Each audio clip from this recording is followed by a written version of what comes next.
Mhm.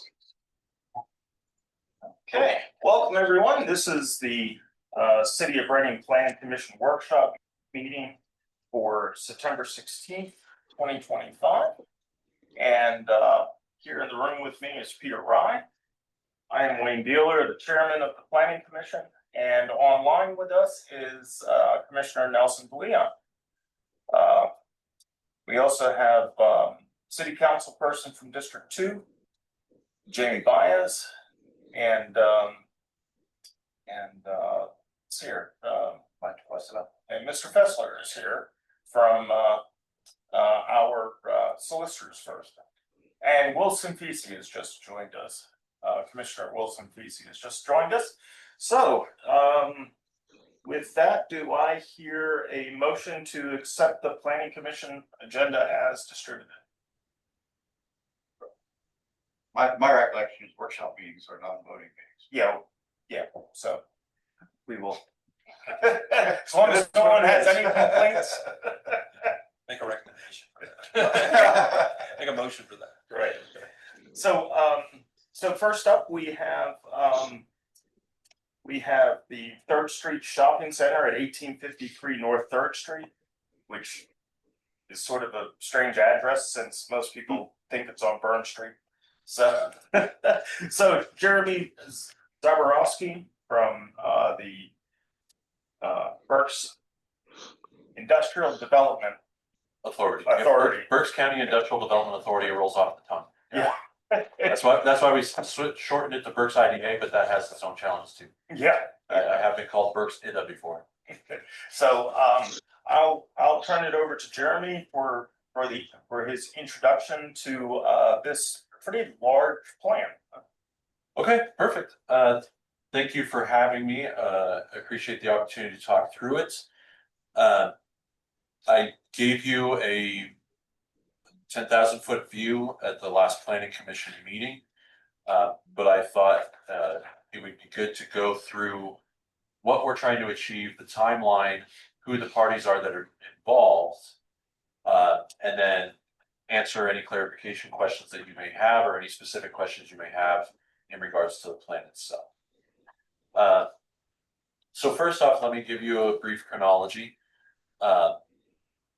It's been nearly 2.5 years since we went under contract on the Glidden property.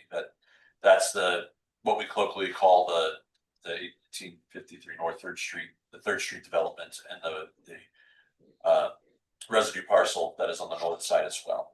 So on the screen, you have the diagram on the location of the site. For over 100 years, it was continuously operated as some form of chemical and or paint factory. In its peak, it had over 40 buildings on the site, which now have been all demolition except for the pads, the foundations, which remain. You can somewhat see that in the coloration of the site. The various colors are different pads that remain. It is surrounded to the north by some of the legacy businesses, honestly, I think. This is not me heavily researching it, but just looking at it.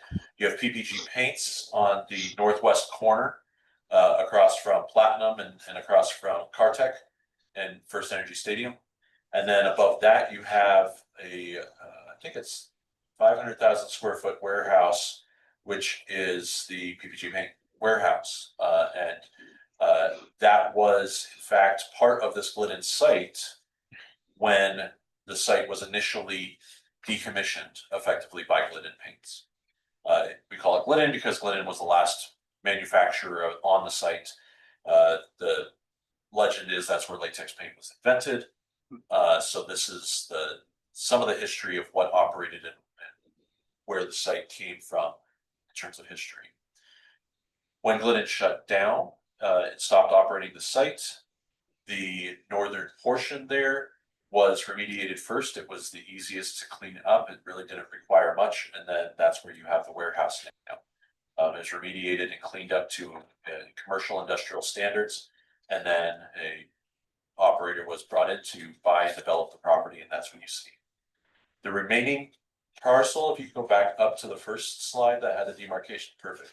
So the remaining parcel is roughly 20 acres It's 14 and change, just under 15 on the south side, and it in fact includes the small parking lot to, it can hold, I call it small, but it can hold about 50 cars.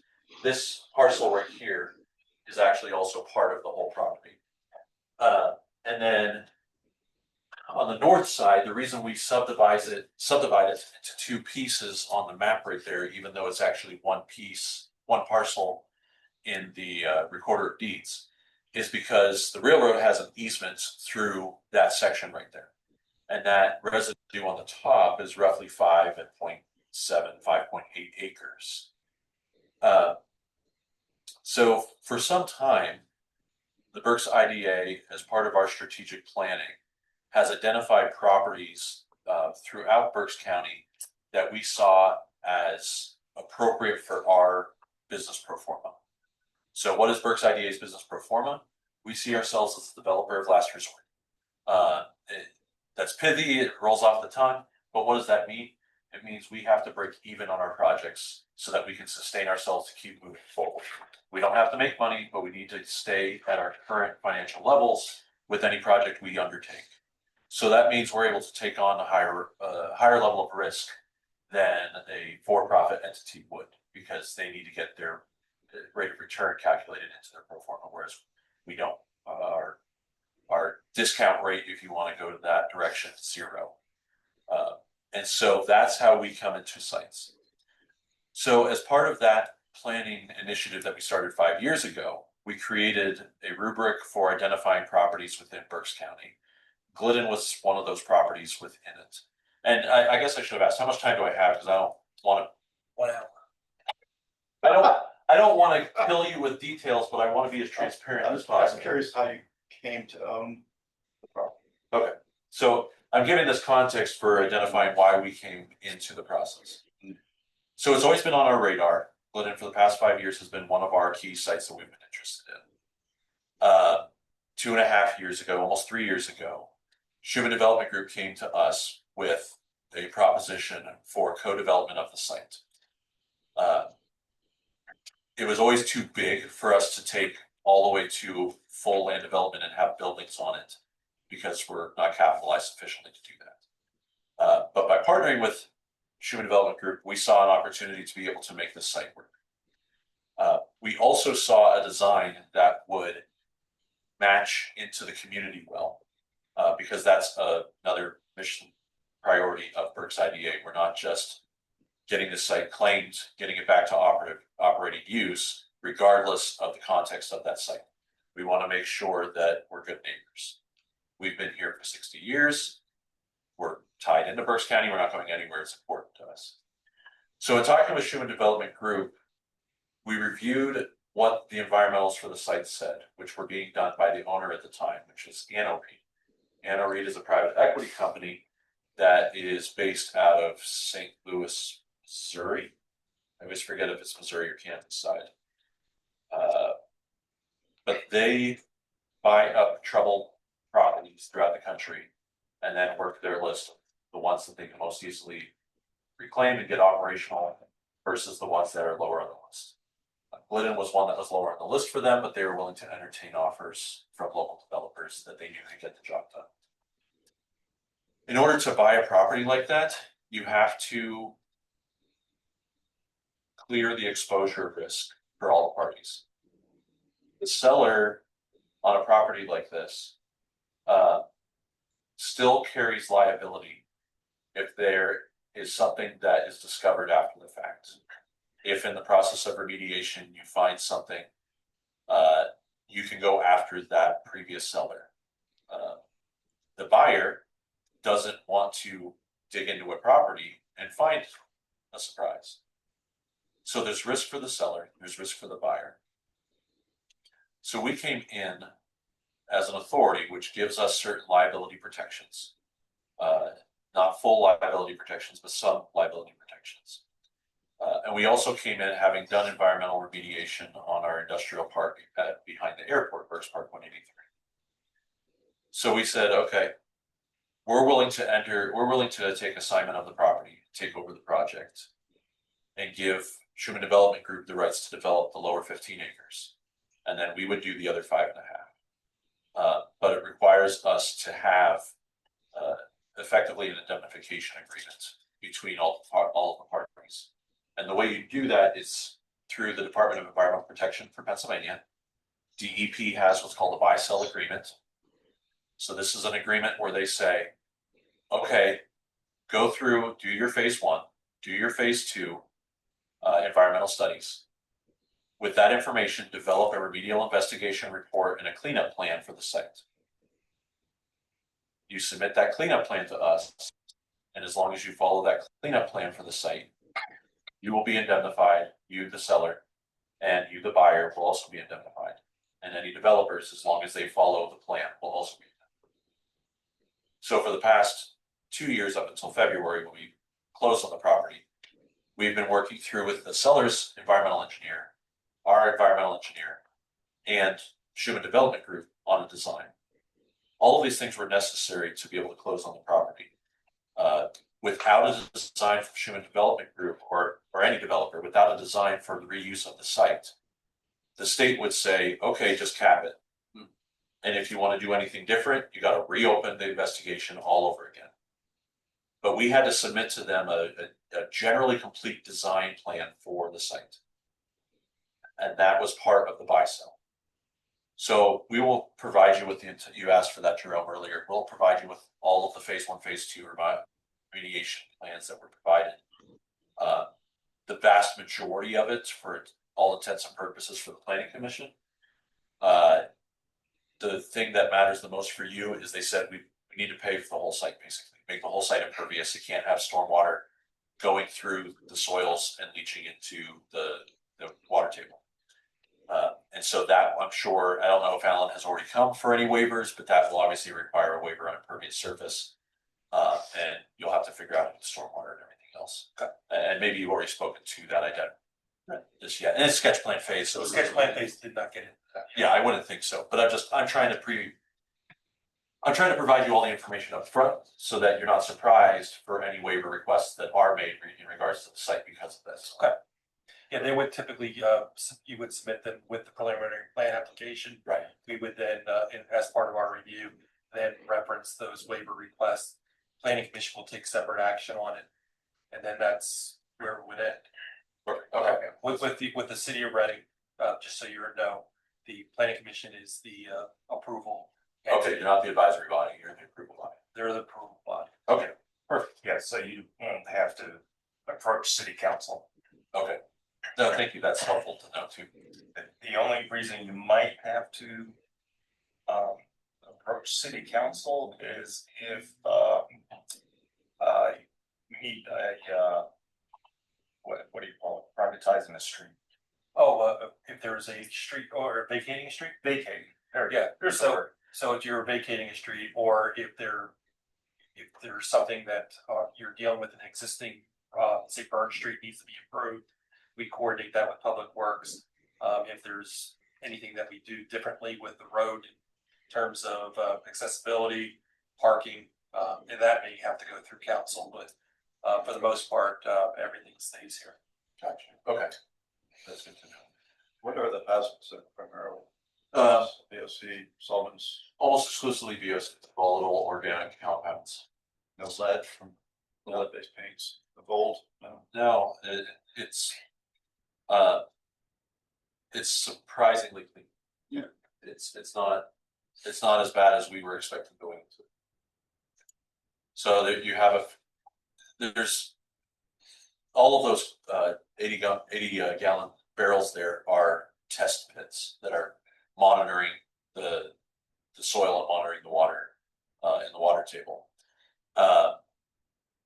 There's just a few that are filtering, that are actually pulling things out. So you come to the other covenant. I mean, the one is cap it, the other one is monitor. So we'll have a continuing monitoring requirement. That's really not germane to the planning commission, except in as much as it might adjust the design a little bit as they're working around accessibility to those monitoring pits. And over at the Buttonwood Gateway where Delaware Valley put in those new homes, there's a monitoring system there. Yeah. That that they have to report.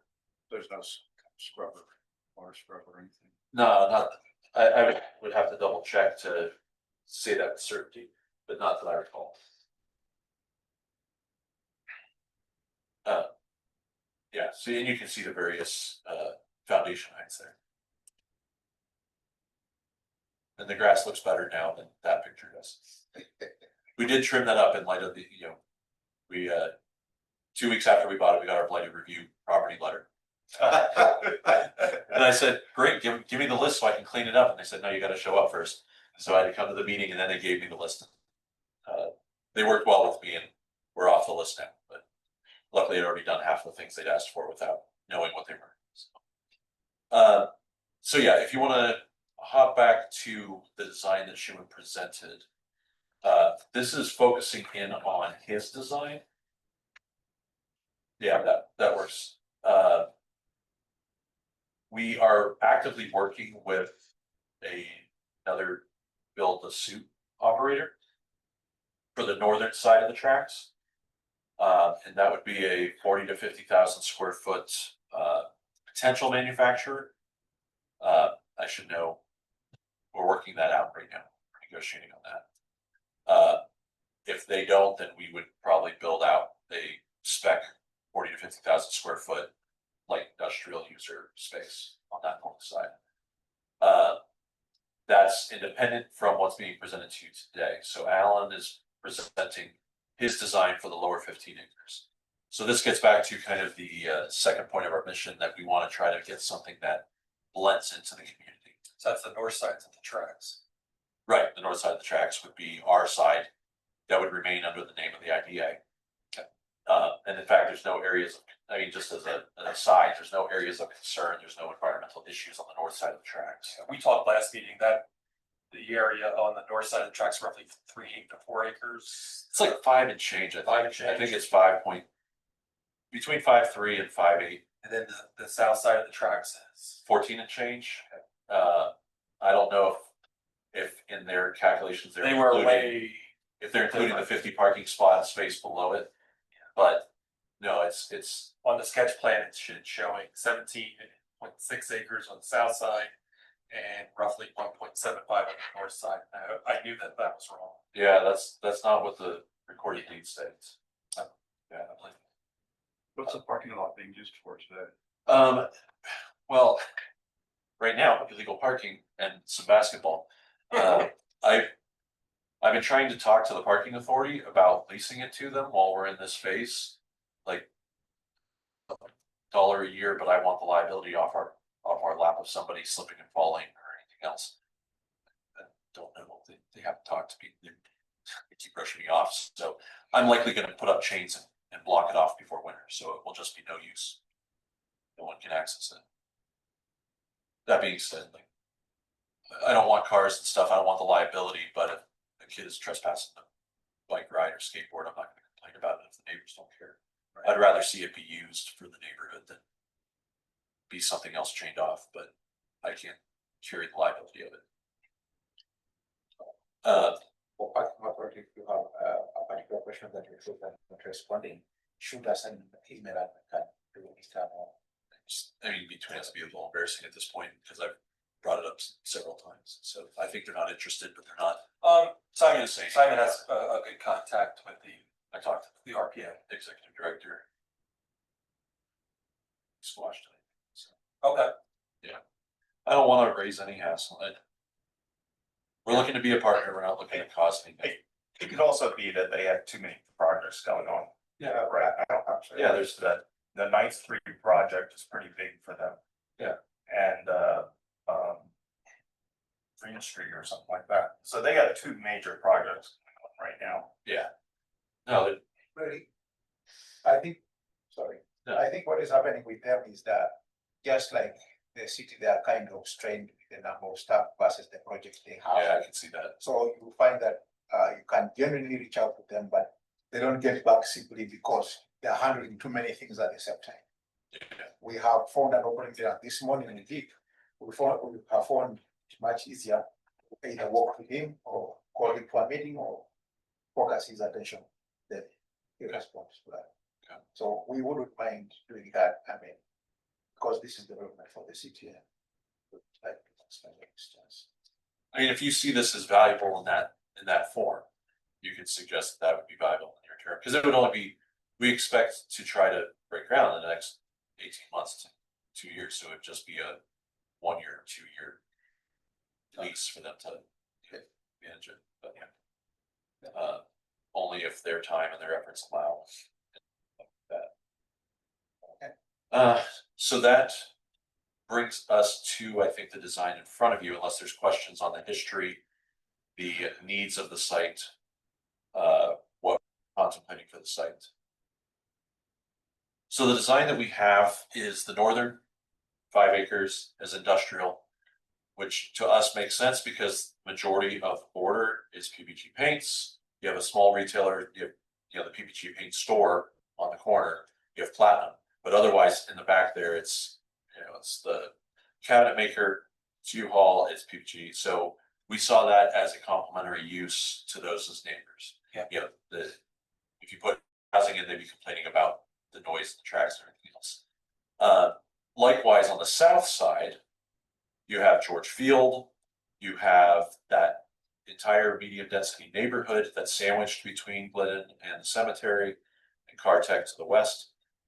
So the retail development that Schumann brought to us as part of the proposition made a whole lot of sense to us. Because then the retail backing against the railroad and against the industrial provides a natural buffer for the neighborhood and for the site. So we saw it as a complementary reuse, recognizing that area is really an amalgamation of uses, right? You have entertainment, you have public use in terms of George Field, you have industrial uses, even to the south, you have Uric paints and other industrial uses. You also have residential, you also have retail with the sandwich shop and the tavern. So it's really trying to blend all of that in a way that made sense for the community. Okay, very good.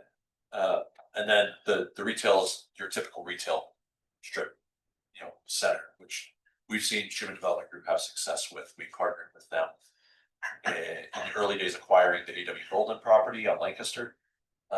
We provided the financing to bring that up bankruptcy so that could be redeveloped.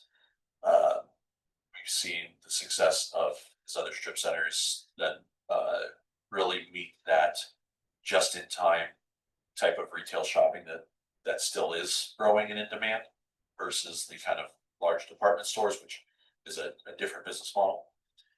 So I think that it would be successful. I also see it as possibly complementary to baseball town, for instance, so that after the game you have a place you can go for a watering hole or for a nice bite to eat if you don't care for hot dogs or hamburgers. So I think it could be a really good boon for Berks County and for Reading. So the sketch plan shows 6 buildings essentially. You're not essentially guaranteeing it, or you're still flexible with that layout. Is that? Yeah, and so that's an important point to bring up. I thank you for that, because the sketch plan, we are reviewing anything that Schumann Development Group provides to the Planning Commission. We are reviewing it for compliance with and alignment with the state's remediation approval plan. So we're making sure that what he's submitting is in alignment with that.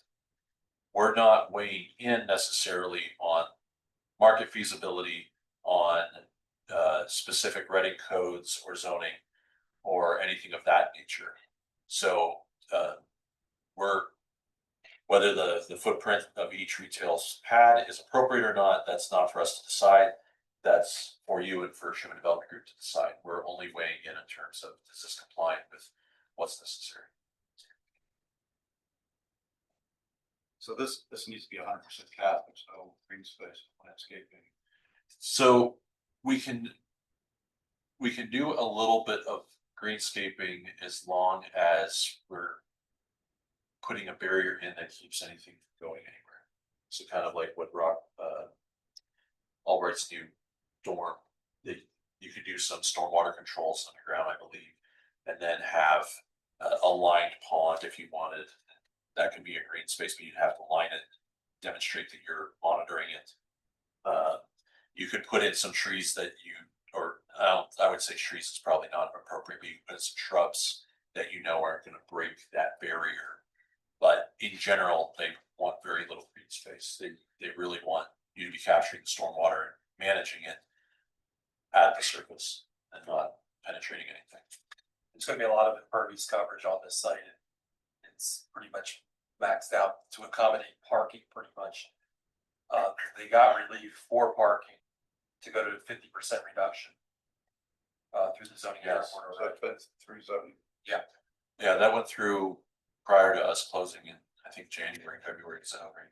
Yeah, so that's included with their sketch plan application, that they, have considered that in terms of, considering the amount of retail space, square footage, and applying that to the, off-street parking, and loading requirements, then they got also relief from loading requirements.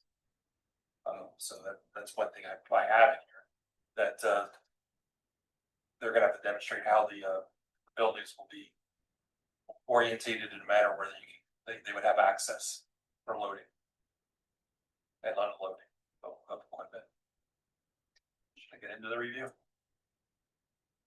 I believe so. If you're correct, Jared. Yeah, no, So yeah, this is gonna be a brief review. It's a sketch plan application. The sketch plan application is meant for as an informal review.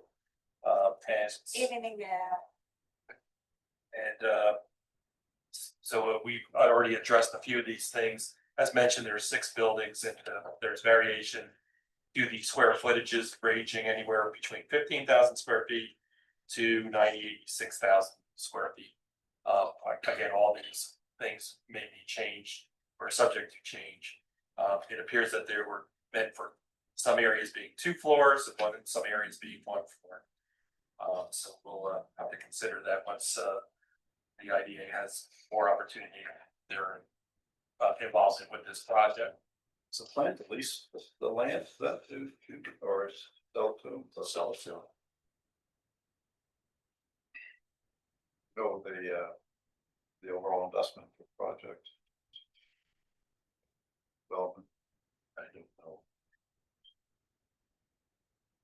It's, what is it, 200,000 square feet?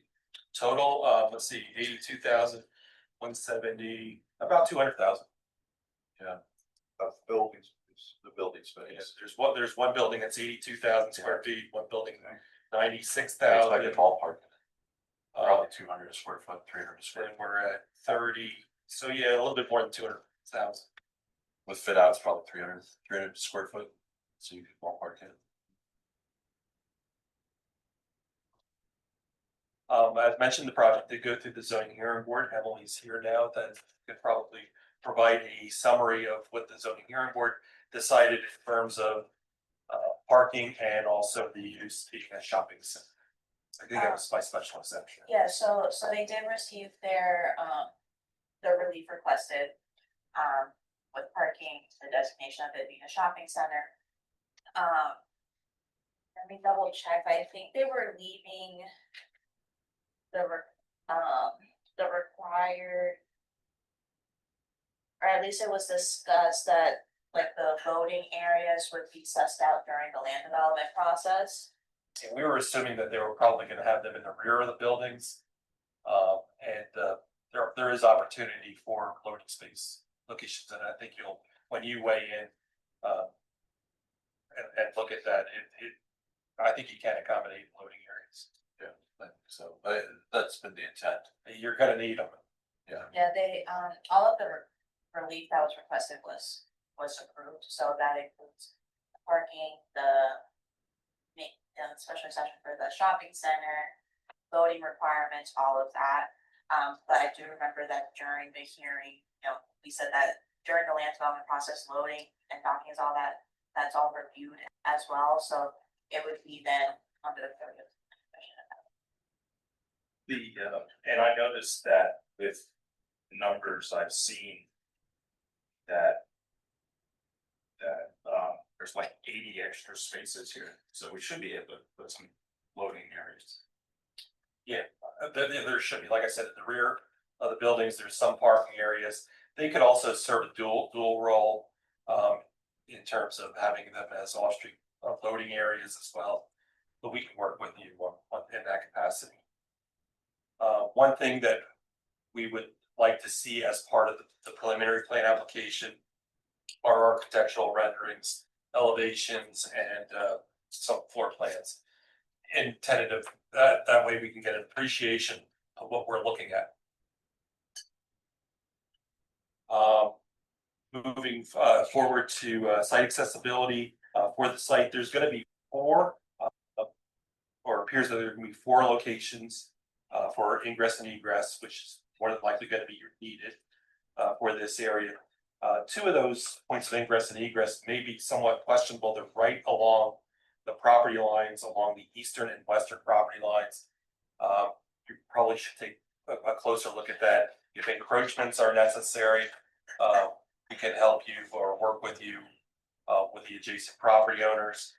We also notice that there are two extensions at the rear of the property, or the northern part of the property. One heads out to 222, and the other one heads out to 61. Weren't sure if they were going to be considered emergency access points, or if they were going to be considered a critical point of ingress and egress. Along with that, that's something that we'll need to know when we get to the preliminary plan stage. Yeah, I think there's been modifications to those. Yeah, I mean, it seems like a good idea to get, I mean, if you can get out, it all makes fabulous sense if it's for emergency management. I think we can work something out there. Continuing on with the comments regarding accessibility, Public Works Department will need to look at how this impacts primarily Burn Street for the points of ingress and egress. And then also when they're doing that, they're also going to be looking at the sidewalks, the curbs in the area, as well as the ramps. So all that will be taken care of as part of the preliminary plan application. For this type of development, a traffic impact study would be required for the site. And again, we're going to probably be focusing, we can work with you and your traffic engineer on defining an area of focus or intersections that need to be evaluated.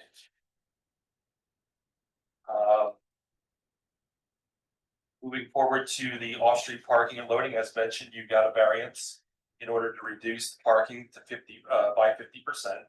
And it appears that what you have designed within this proposal will meet that requirement. As you mentioned, though, that you may be attempting to revise some of that. We like to see landscaping incorporated within the off-street parking area in order to break up a large or area of asphalt. So if we can accommodate that, that'd be wonderful.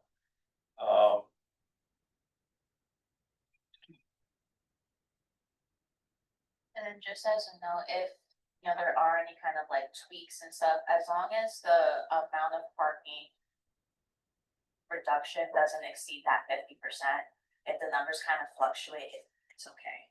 Okay. But if in rearranging some things, it turns out you needed a 60% reduction, then either it needs to be rearranged again or another variance of part. But I know sometimes people kind of like, oh, well, what are the design changes? But yeah, as long as you're not doing anything more than what was requested previously, you're good. Gotcha. Thank you. Moving forward to sanitary sewer. It's going to be an interesting way to evaluate this. I mean, it was utilized for manufacturing in the past. However, that's been not in use for some time. So we're going to need to probably do a planning module for this property. So what you're going to do is initially submit a narrative. And the narrative would consist of what the existing flows or past flows were, and then what the proposed flows are going to be. And that's basically wastewater flows.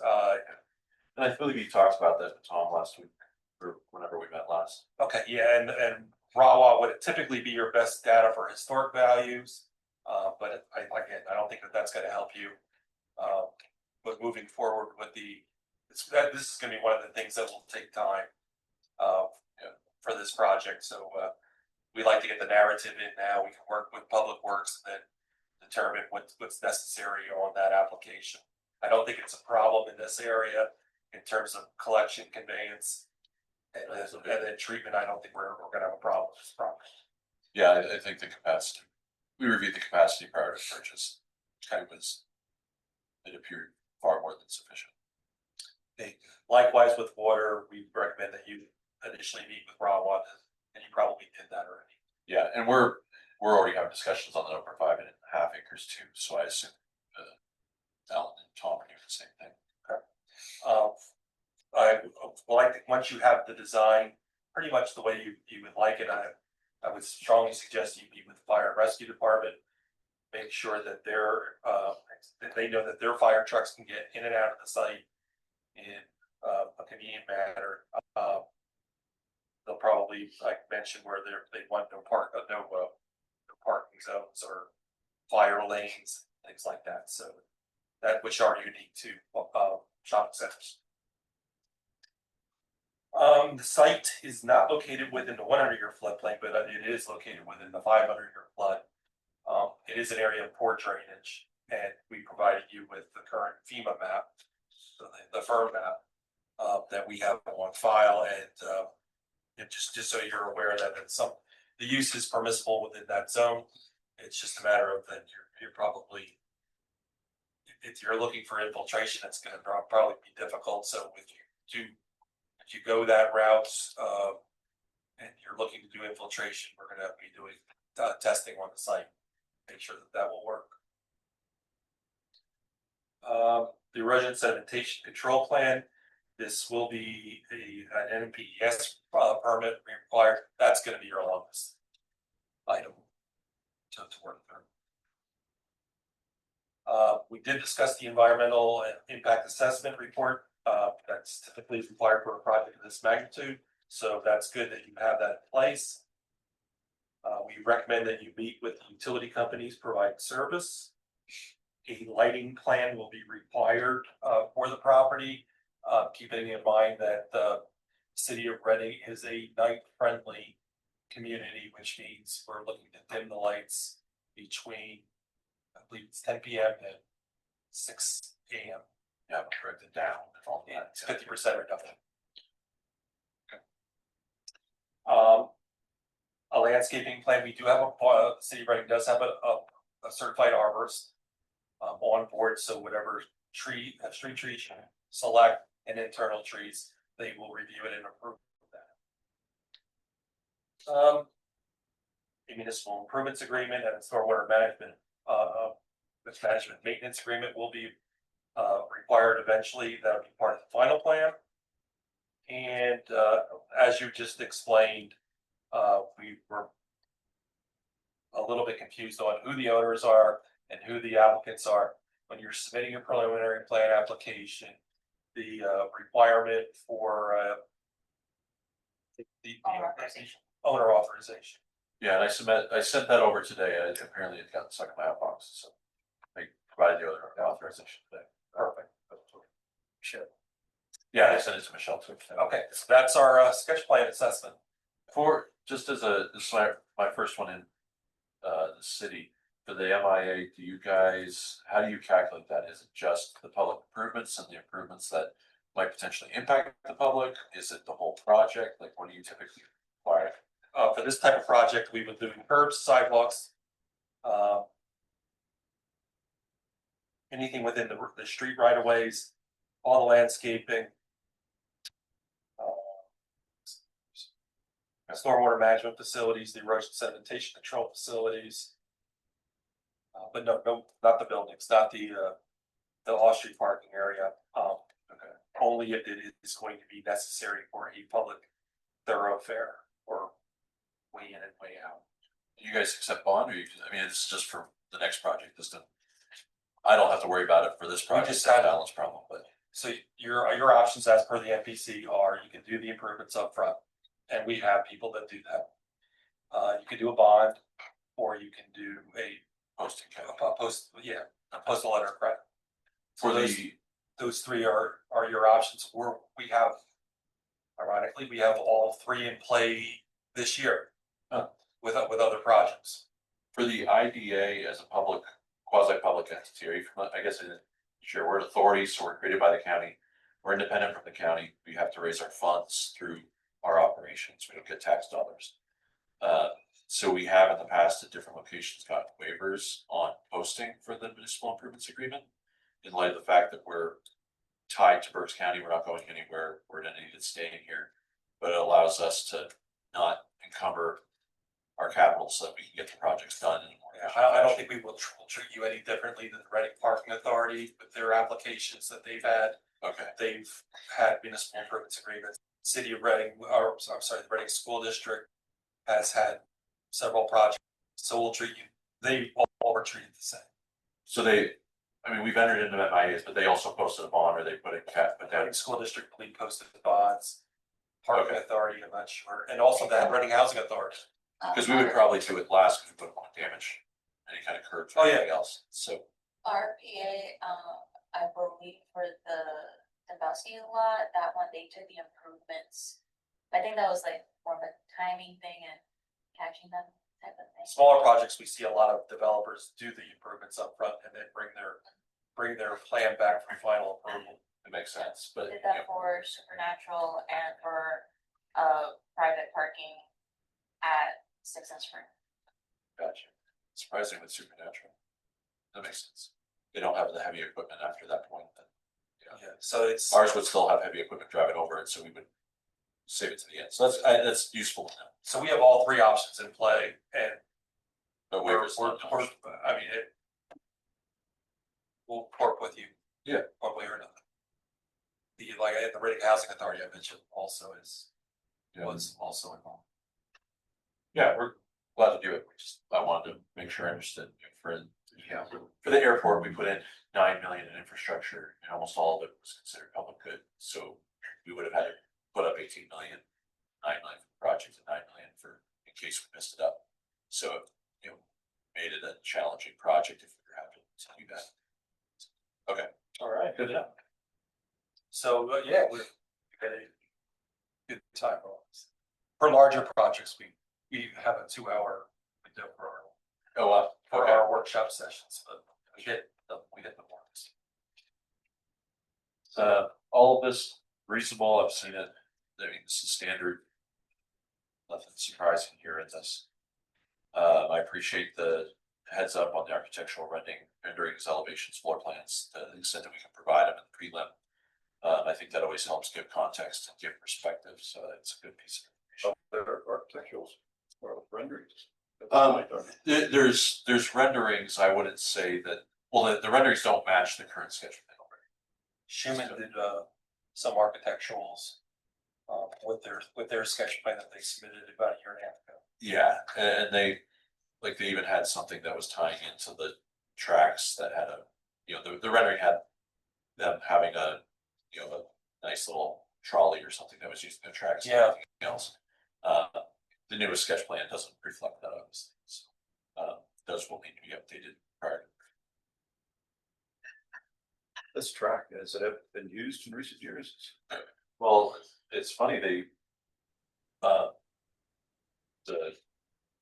Norfolk Southern used it to store some equipment while they were doing some upgrades at their switchyard the other day. And I thought they were improving it, because if you notice, there's large swaths of that track that are missing. But they pulled up to where the tracks were missing, Yeah, it's the first gap. and they parked it, and they filled up our whole, so I got out there one day, and suddenly there was 20 vehicles parked on the tracks. And it's like, are they replacing this? Are they upgrading this? It took me a week to find out that no, they're just using the free parking. I'm not aware of any intent by them to replace this track. It comes down, Or fork out. they would have, or vacate it, they never vacate it unless it's to make a bike trail. Even then, they technically still have rights to that if they ever want to reclaim it. like the Schuylkill River Trail, they could reclaim those rights. I mean, politically, it probably wouldn't be very good of them to do, but they can still have that right. If they repaired it, they would have to keep going, because that's the one that comes all the way down around along the Schuylkill River and then down into Rack. So they would have to replace a lot if they were gonna seriously consider it as an asset. The only thing I see here that's, and it's not necessarily missing, because it depends what, what your, what's it called? Your refuse plan and recycling plan is going to have in it, but, all, trash areas, that are shown, need to be enclosed. And I forget how high so that's something to think of think about if those type of facilities are going to be used rather than. And as Emily had mentioned, your reduction is limited, so yeah, those things take up space. No, understood, I appreciate that. I guess maybe I missed it in here, but a question just I have is, what's the appropriate timing for you for the saldo? What we envision is seeing this ultimately being subdivided off from the main parcel, or the parcel being subdivided into 15 and 5. You want to do a subdivision first.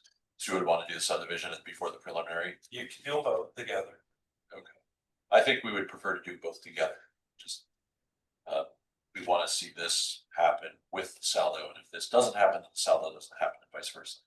So I think I have no reason to believe it won't. I'm not suggesting anything otherwise. You can do them together. I'm just saying, logistically for us, I think it makes more sense to do it together.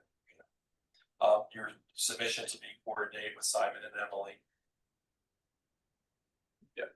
And for the initial review, your deadline is the first Tuesday of the month.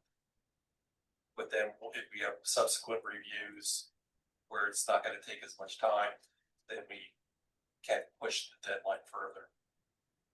You said it's the second Tuesday of the month, or the first Tuesday? First. It's 3 weeks before so technically the first. We can, No, if something's missing in the application, they'll let you know. And then you can still get that in. We're not gonna say too late. We'll work with it. understood. Darn. That makes sense. I'm on the Springtown Planning Commission, and I've seen folks submit something, 2 days before the planning commission, and then they're surprised when it's not on the agenda, so I get that. We put you on this shit. We have quite an active agenda, and it's been that way for the past 3 or 4 years. So it's a good problem to have. It's a good problem to have, yeah. Anything else you want to know from me? Anything else I can provide you?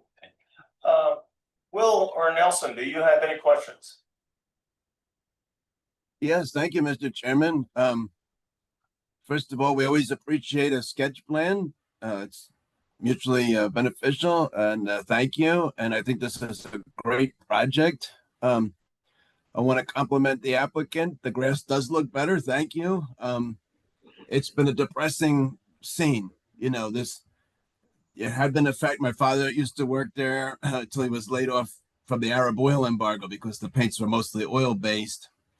And then to see the place demolished, and then the way it's been with the barrels there and overgrown, and now to know, now there's a feeling of excitement about the possibilities here for this. So it's great to revitalize this area. Sorry, I didn't hear who did the applicant say the previous tenant was before Glidden?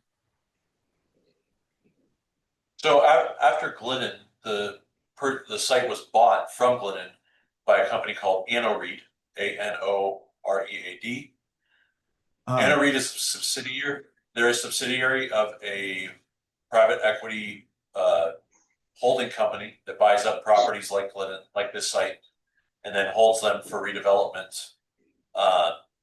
I always forget the name of the parent. It's a very, it's like Industrial Company Inc. or something like that. It's a very Generic. yes, as generic as you can get, basically.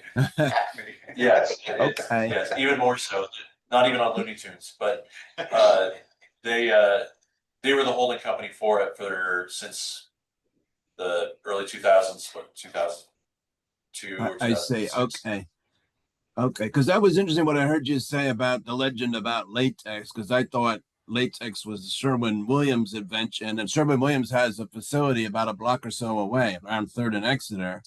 And I thought maybe I missed that they were there before Glidden or something. So I never heard that. That's interesting. If you can find anything out about that. I'm glad you clarified about the acres between the two different parts. I don't know what to call them. The two different parts of this parcel, separated by the right of way, because like Jerome, our planning consultant, said, it didn't make sense before. I didn't understand. Now it makes a little more sense. The numbers. Thank you. And that takes me to the question is, so the property is bifurcated by this railroad tracks and the right of way. You're not proposing, because it's totally separate uses, industrial versus commercial. You're not proposing, right, any pedestrian or vehicular bridge over the tracks at all, right? No, we're not. We would see that as the back of both lots. Mm-hmm. The to get that approved for Norfolk Southern, even though they're really the half of the track is missing, Yeah. is very uneconomic without any Right. real increased utility, because you have access on 61 and you have Right. access on both sides of the property Right. that are sidewalk. Yeah, that makes, I didn't think it was necessary, and I was just thinking in case you wanted that. So I'm thinking, for safety's sake, have you thought about, because like I say, it's the back of each property, have you thought about fencing along the right of way for security, for safety, I should say? Yes, and there exists some fencing along there, and yeah, we would certainly probably do the rest of it. Yeah. Great. So I And suppose. I know, that'll all get fleshed out when we get the, plans and elevations and all that renderings. And then a question I have, I guess the Commissioner Rye could maybe help with this. Is all of this parcel, both of the parts to it, is that has that been approved yet? I don't know where things stand for the for eligibility for the CRIZ. Do you want to talk about that? It is in the CRIZ, so it would be eligible for CRIZ benefits. Yes. Right, that's what I thought. Great. Okay, that's I think all I had. Thank you. Thank you, Will. Do you have anything else? No, Mr. Chairman, thank you. Okay, thank you. Okay, well, thanks for coming in, Jeremy. Yeah, my pleasure. Really appreciate it. I think we have, quite a few things, that, pieces of homework that need to do before the submission. Which I Normal. Yeah, I appreciate this. This is there's anything that really jumped out at me as a surprise. Great. Cool. Okay, thank you. Right now. Okay, then up next, we have, once I find my agenda. Up next, we have the zoning hearing board ruling on the RAC Student Union Hall. Who would like to take that? It's fairly straightforward. They were granted the final relief that they needed, the specific relief from the zoning ordinance. It was stated on the record, but they will also be getting a letter, I guess, for the floodplain. If they are granted any kind of relief, the city has to provide the applicant, developer, owner, a letter detailing, that their rates may go up and a couple other things. So the Solicitor Zoning Hearing Board, he's been asked to kind of draft something up for the city, and then that way the city will then sign and provide it to RAC. But they were well aware of, some of the things that were going to apply to them, and they were fine with it. And we should hopefully get something soon, so that they can finish going through the process. And they did submit their revised plan already. So it's gonna be on our agenda for the next 23rd. Okay, great. I think there was someone who was here. who wanted to- Yes, Mr. Stout.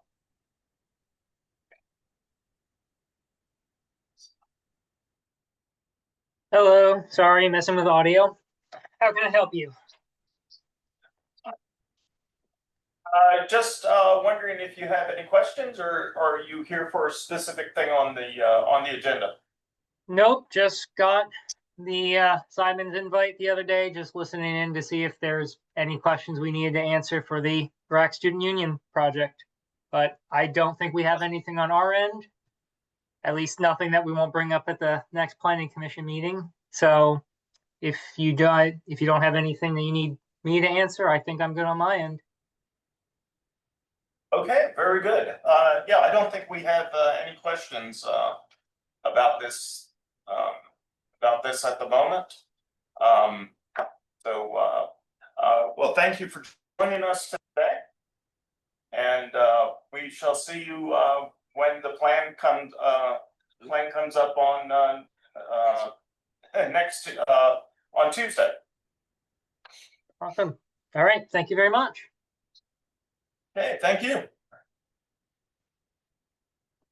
Okay. Next, the City of Reading parking and loading ordinances. I need to get the resolution number for this, so I will get that tomorrow. That's short-term rentals. Shut down. Oh, that's short-term rentals, yeah. I get everything mixed up. So for the parking and loading, we're back in the sequence again.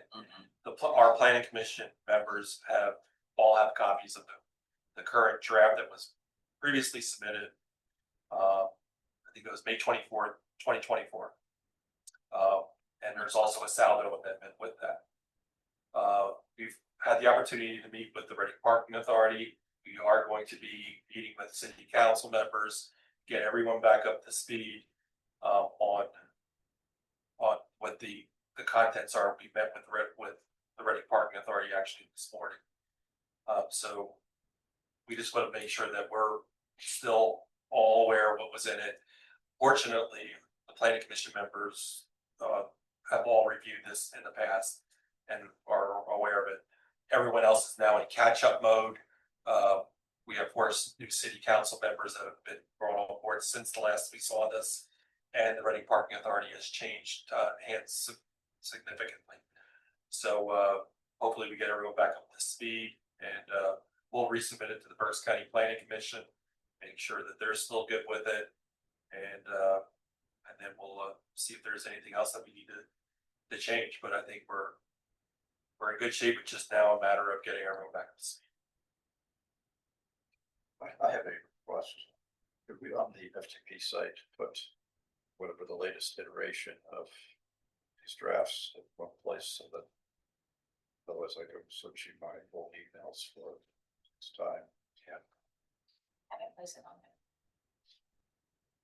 And then just to add, following the meeting that they had this morning, the Reading Parking Authority was given 30 days to provide any kind of comment.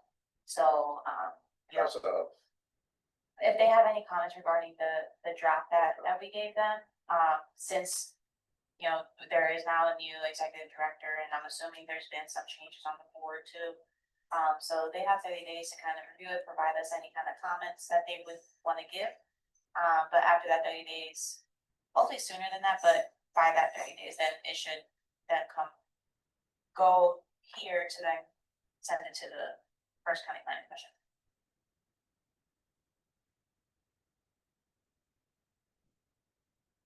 Then with short-term rentals, we made it through the next hump, which was a presentation to, city council. Yeah, that was at Monday or Wednesday. That was yesterday. Yeah. So that was presented to them. They had some questions, but doesn't look like anything's gonna be, that's gonna derail it. The hearing is scheduled for next Monday, or this upcoming Monday. And so therefore, if everything goes according to plan, we'll adopt it. There was some minor tweak that we're gonna have to make in the definition. When we were first doing the short-term rentals, we were doing these in the R1, R2, and R3 zoning district. And we were just exclusively working with one family and two family dwellings. Since that time, we eliminated the R1 and R2 districts and then expanded it to all the commercial districts. And then also provided opportunities within townhouses and apartments. So the one line which says in the within the definitions specifies one family and two family dwellings. It should just say residential uses. So it's covers everything generically in the ordinance that it itself specifically identifies where you can and can't do it. So for example, in the R3 district has to be 1,000 feet apart within the CN, CR, or and all those commercial districts. If it's located within an apartment, a certain percentage can be applied for that. So that will work, and council understood it. We don't need to go back to the county. That's just for clarification. Simon typed up the questions that council had. Most of them just had to do with kind of reiterating what our processes are. It's gonna be the standard rental and zoning enforcement permitting. There will need to be an update to the housing registration form to add an identifier that, you know, if it's a rental, if it's a regular rental or short-term rental. But then that'll then get put into into their kind of rotation for property inspections. I think it's. Does that grants the city the ability to inspect properties?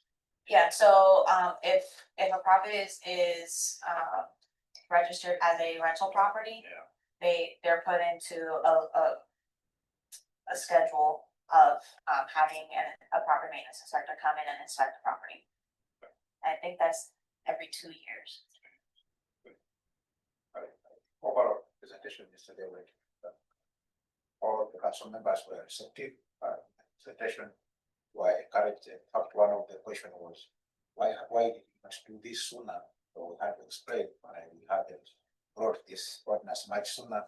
But I think we are not expecting any hiccups as we move forward. Yeah, we've had boarding houses for a long time, officially or unofficially. Yeah, it's just a new flavor. We have a couple that are legal.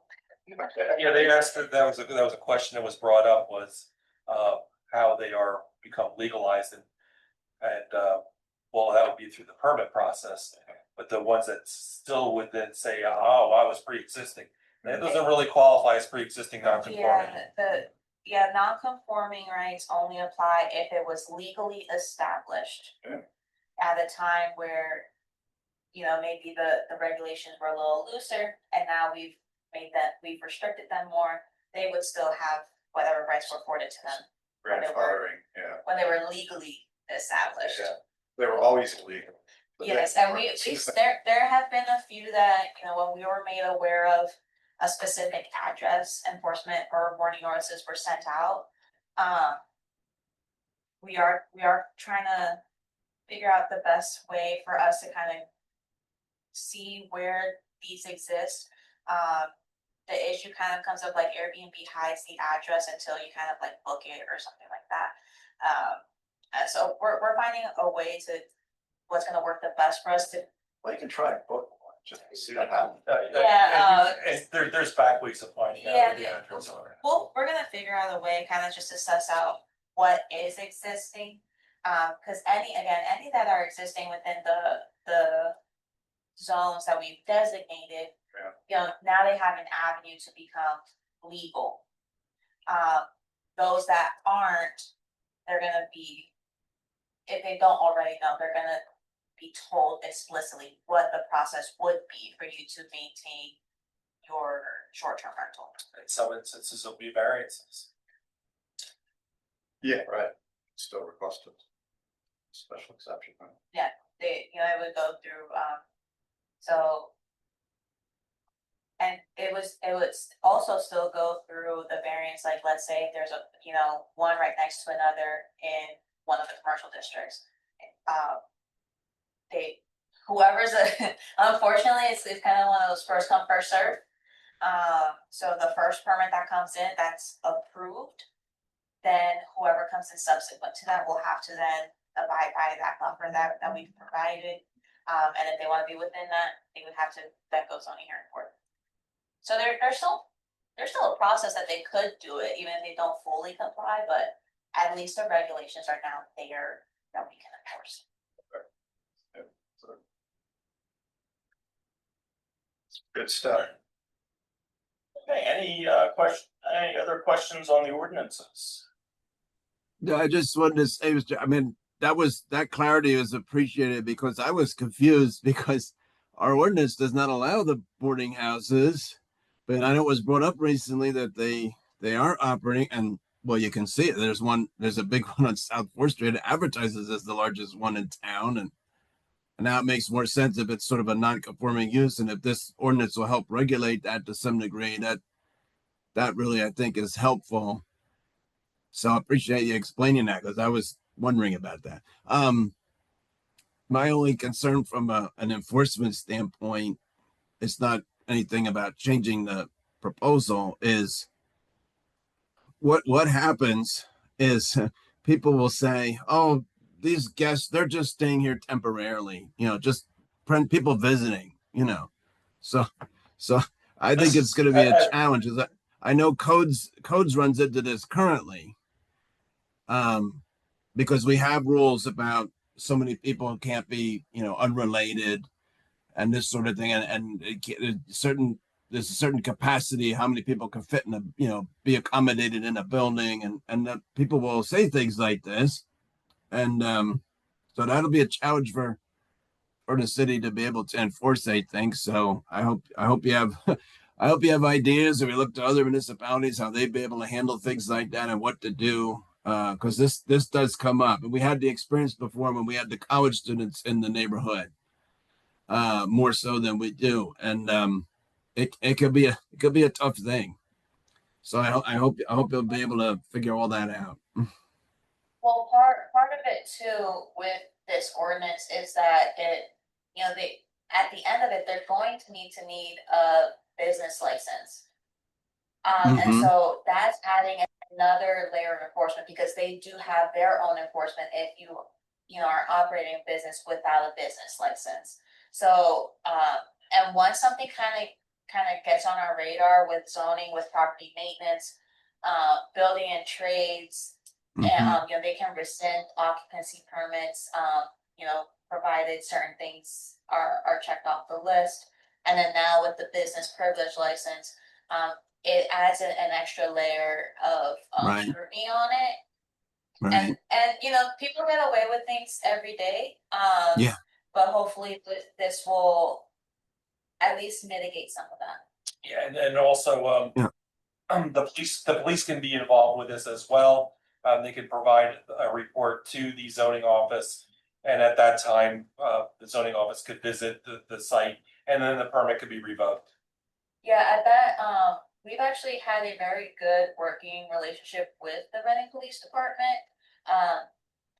They'll give us kind of a summary of what happened. They'll give us the assignment number that then we will reference on our enforcement notices. That way, once they visit our office, if they want to speak with someone in police about it, they know, what to reference and who to talk to.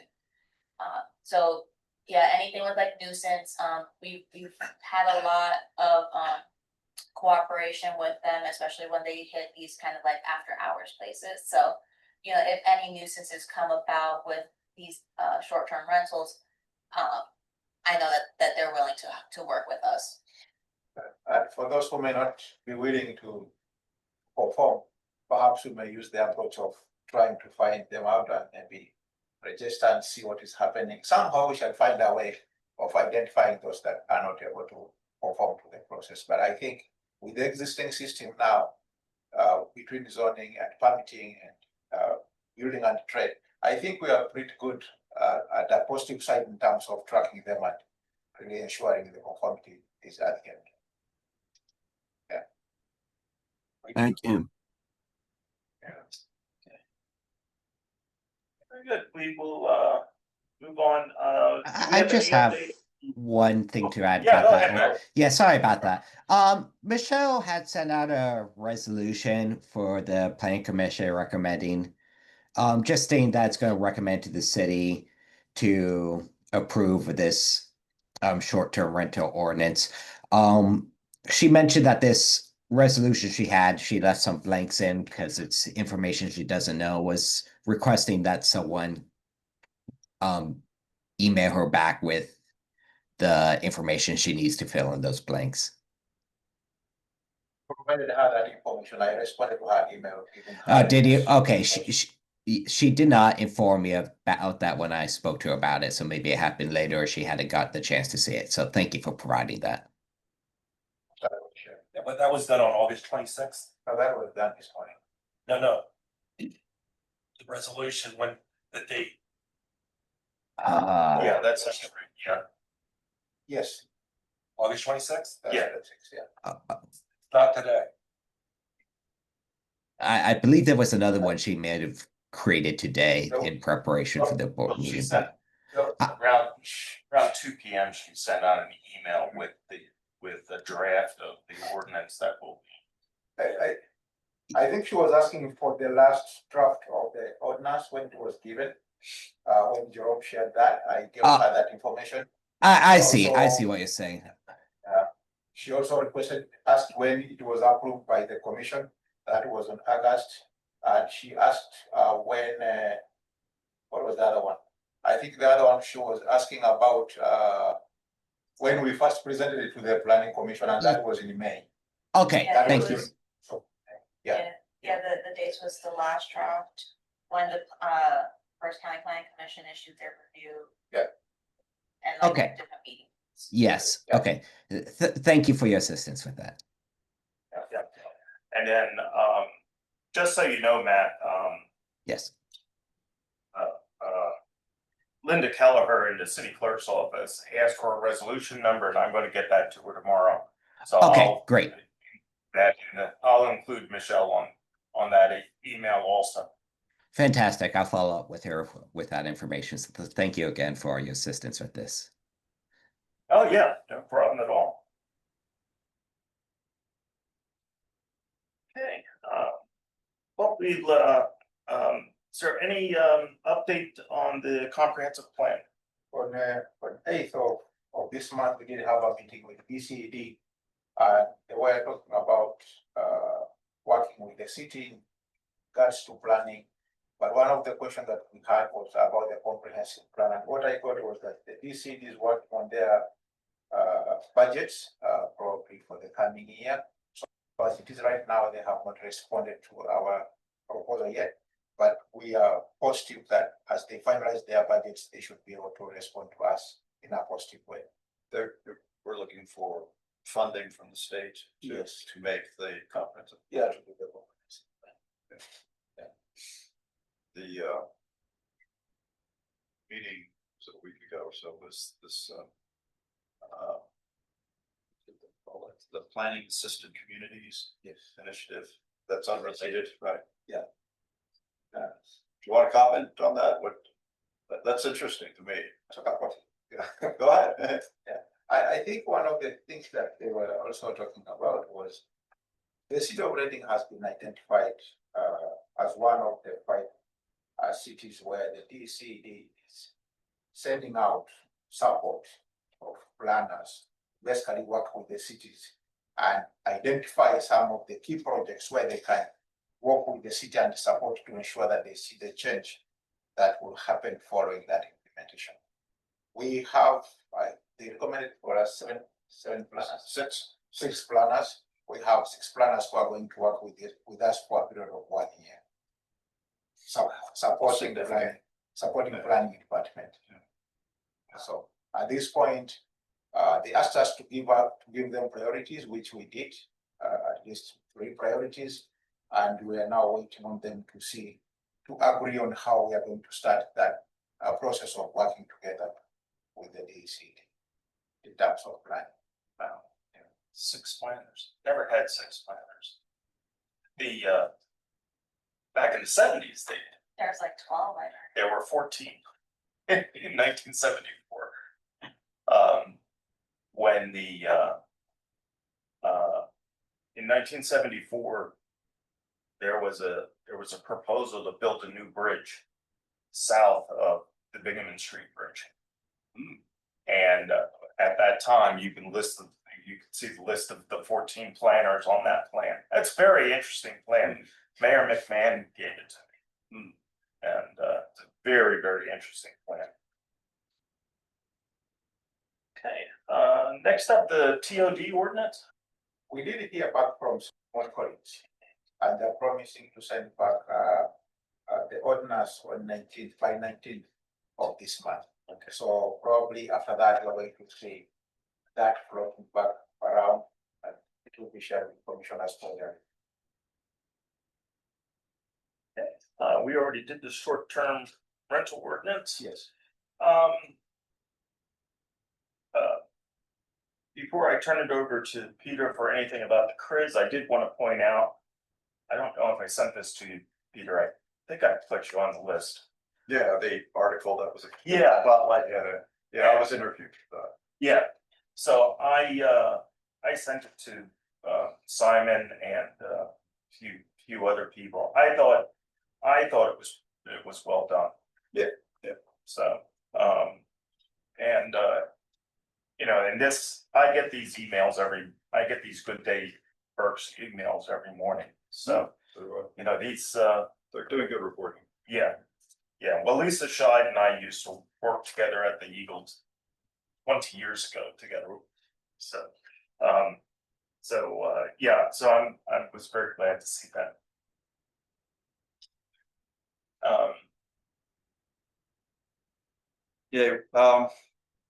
As far as CRIZ is concerned, we have written a guidelines document, which is really sort of our Bible on how we're going to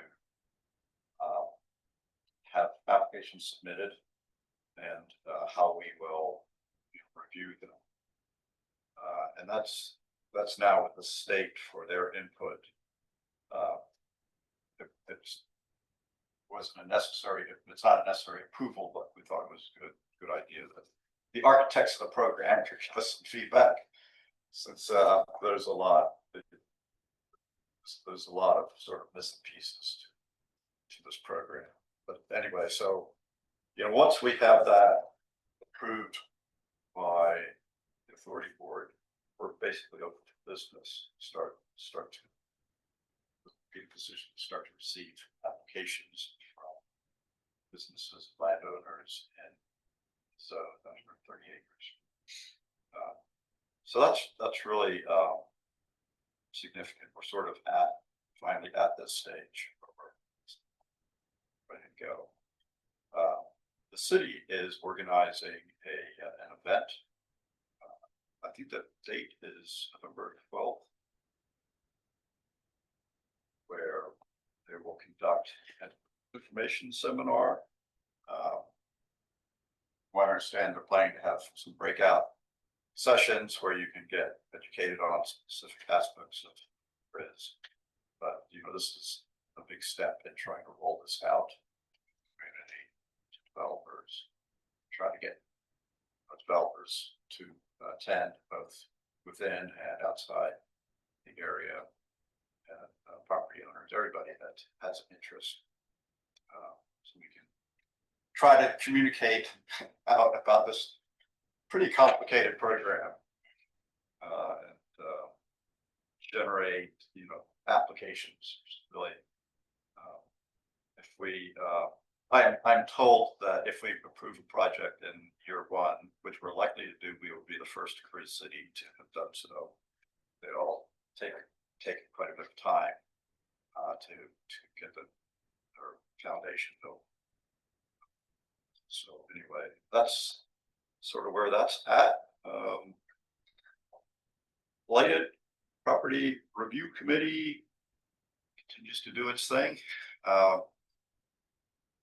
Just so you're aware, it meets in a voting meeting. There's 6 of them a year, so 3 of them are what they call a termination meeting, and then 3 of them are certification meetings. So they alternate. Termination meeting, then 2 months later certification, which really gives the property owner 2 shots to show up and share their plans. Generally, if they don't show up, they can just get certified, and that is the bulk of them. Then the list is growing, so it's just doing its thing. It's not anything too exciting to report.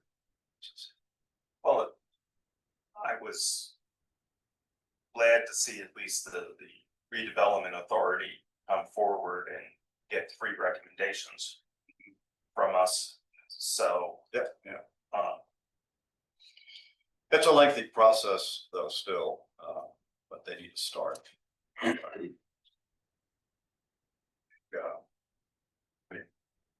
That part of the equation though is outside the scope of this committee.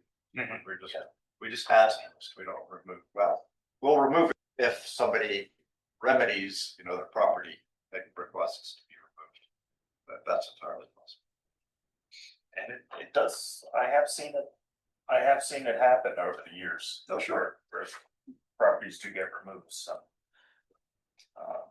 So I don't have anything else to say about that. Let's see here, I got the wrong. I have wrong notebook. I was actually part of meetings with Tony Velos, Bethany Harris Fisher, and I forget who else was on it because it was something we did online. But it was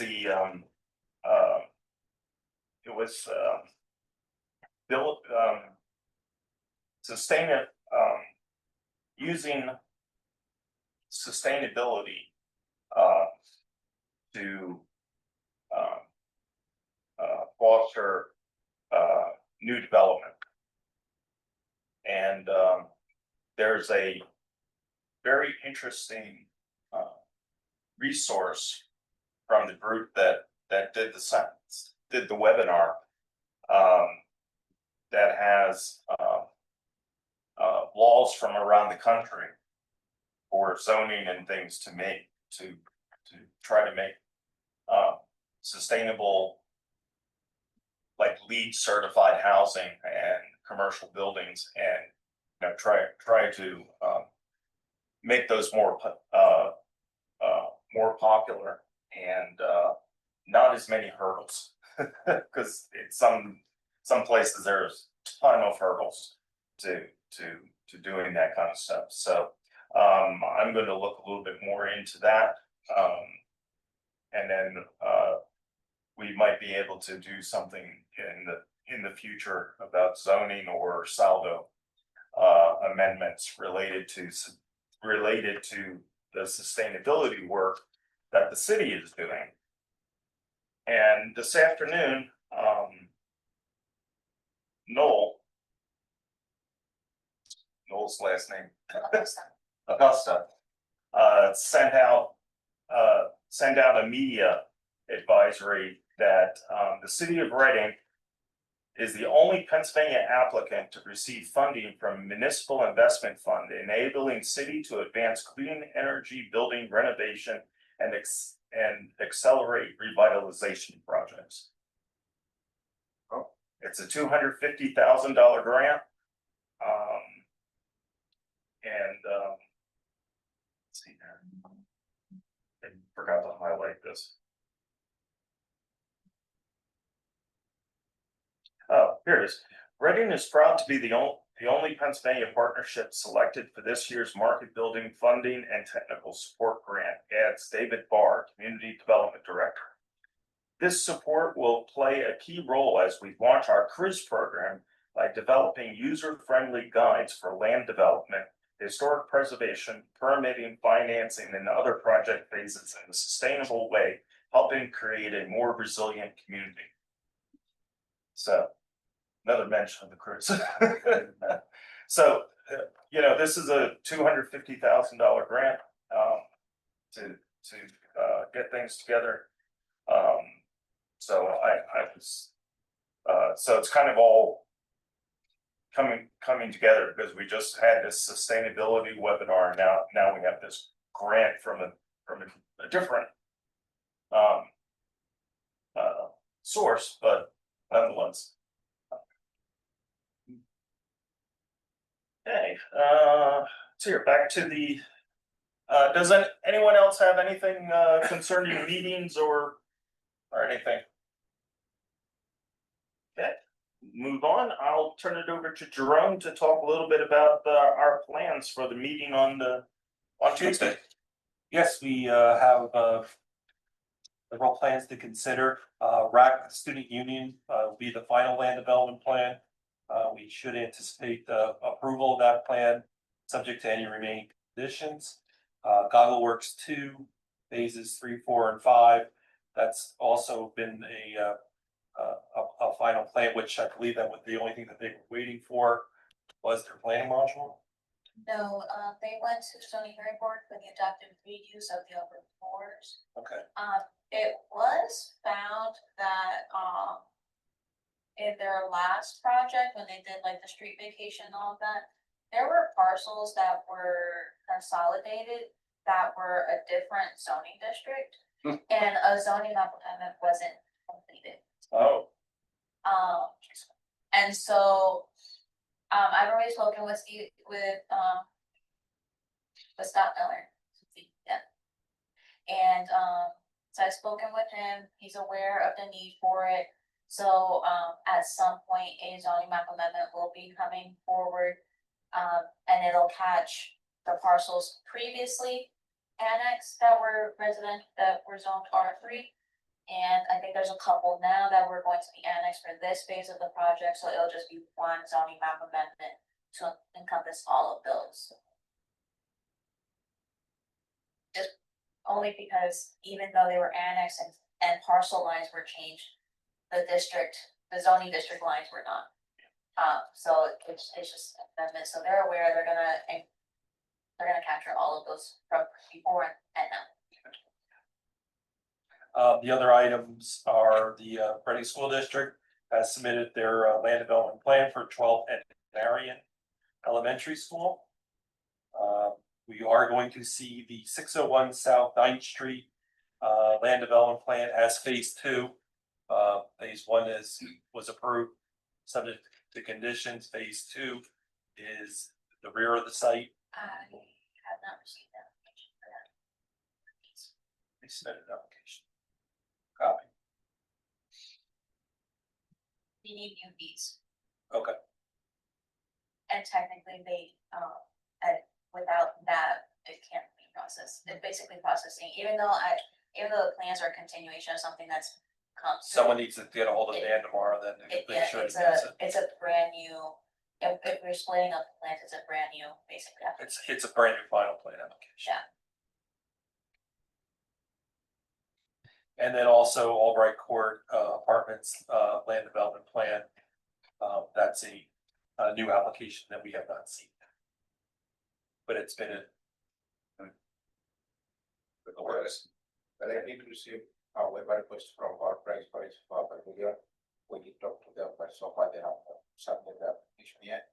But they had interest of submitting that, so Who is going to ask for the waiver? I will not tell you the name because I don't remember, but I know the developer we had discussions with him and he was like, was reaching the outright for them to. No, this wasn't the one. There was another project. This is another project, not this one. Yeah, with, This is a different- Alvernia Alvernia. Pavilion. Yeah. I don't believe it meets the requirements for a waiver, but if it's something, we told them if it's something you want to pursue, they're more than welcome to submit that, and you guys review whether or not they can, the waiver will apply. So Alvernia wants to put in a 2,500 square foot pavilion, and the pavilion would one exceed the building size, which is 800 square feet, is our line in the sand.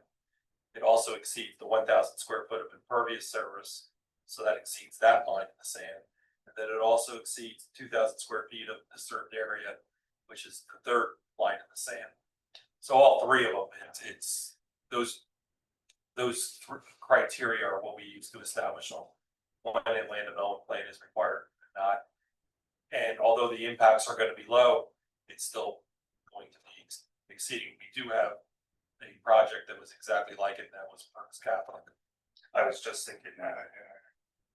Yeah.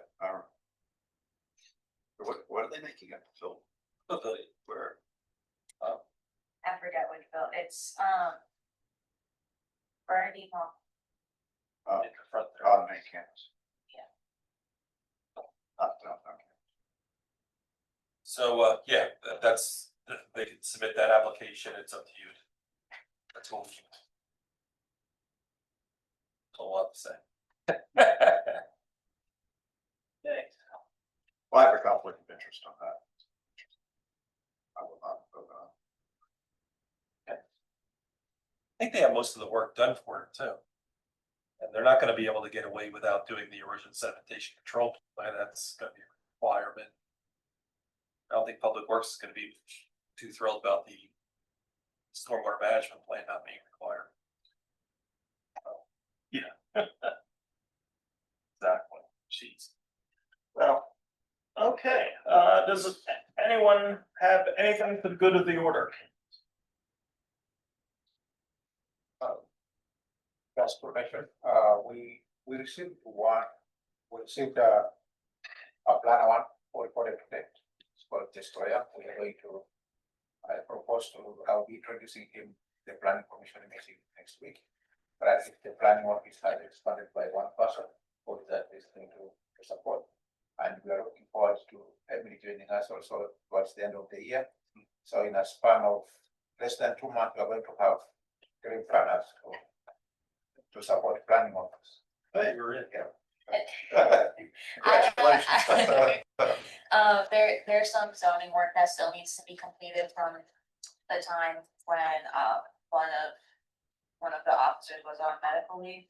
And so it's just catching everything up to a place where, I'm not kind of leaving them high and dry. So October 1st will be my official start. Right, yeah. But it's, things are moving forward. Now plus 6, we should be 9 planners. Yes, right, very good. Okay, our next planning commission meeting will be a voting meeting on September 23rd, 2025 at 6 p.m. And then our next workshop meeting will be October 21st, 2025 at 5:30 p.m. And I don't know if we have anything planned for that yet, but we'll figure something out. Find something to do. Well, hopefully a new sketch plan will come in, Or we could talk about parking. Yeah. So, very good. We have a meeting next week, right? Yeah. I'm trying to work out that. Sorry, that somehow double it here.